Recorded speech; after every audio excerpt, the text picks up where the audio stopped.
എനിക്ക് അതിയായ ആഗ്രഹമുണ്ട്.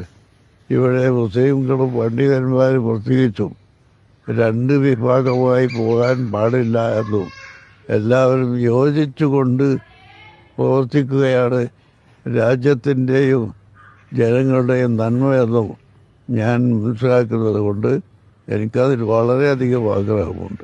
ജമിയത്തുലമ യോജിപ്പിന് തയ്യാറാണെന്നാണ്.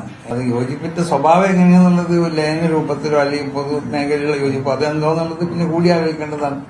അപ്പൊ അതുകൊണ്ട് സമസ്തയുള്ള ജമിയത്തുലമ ഇപ്പൊ AP അബൂബക്കർ മുസ്ലിയാരുടെ ആ പ്രസ്താവനയെ നമ്മൾ ഉൾക്കൊള്ളുന്നു.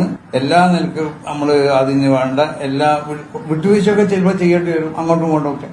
ആ നിലക്ക് നമ്മൾ നിങ്ങൾ കേട്ടില്ലേ, ബഹുമാനപ്പെട്ട സയ്യിദുൽ-ഉലമ സയ്യിദ് ജിഫ്രി മുത്തുക്കോയ തങ്ങളും ബഹുമാനപ്പെട്ട ഖമറുൽ-ഉലമ കാന്തപുരം ഉസ്താദും പറയുന്ന ഈ വാക്കുകൾ. സമസ്ത ഒന്നിക്കണം. അതെ, ആ സമസ്ത ഒന്നിച്ചുകൊണ്ട് ആ സമസ്തയുടെ പിന്നാലെ നമുക്ക് അണിചേരണം. പക്ഷേ അതിന് ചില ക്ഷുദ്രശക്തികൾ തടസ്സമായി നിൽപ്പുണ്ട്. അള്ളാഹു അവരെയൊക്കെ ഒഴിവാക്കി നമ്മുടെ സമസ്തകളെ സമ്പൂർണ്ണമായും സുന്നത്ത് ജമാഅത്തിൽ അടിയുറച്ചു നിന്നുകൊണ്ട് എല്ലാവരും അതിൻ്റെ പിന്നിലായി രണ്ട് സമസ്തയുടെയും ഉലമാക്കളുടെ കീഴിൽ അണിനിരന്ന് ജീവിക്കാൻ തൗഫീഖ് നൽകട്ടെ.